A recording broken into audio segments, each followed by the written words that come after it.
It's the mountains that make almost any other mountain in the world look like tiny little foothills. Whether you're studying geography, history, biology, or for matter of fact almost any subject you can study at school, the Himalayas is almost certainly going to teach you about both the past and future of our planet. This incredible range stretches over 2,500 kilometers. It goes from the Kingdom of Bhutan all the way over to Pakistan.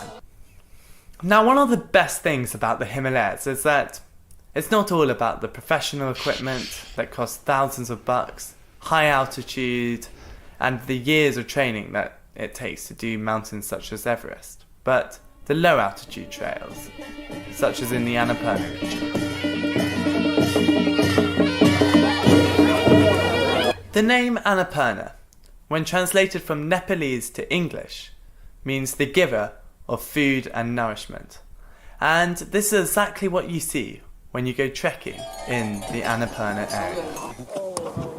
You see yaks being grazed in high altitudes, buffalo being used in the rice paddies, and all sorts of crops being grown throughout the Annapurna region. I think the region gave a lot more to me than I gave to it. The best example of this is the trek from Gorapani to Poon Hill.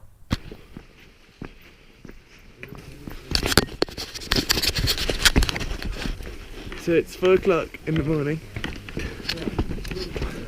We're heading off to Poon Hill to see the sunrise.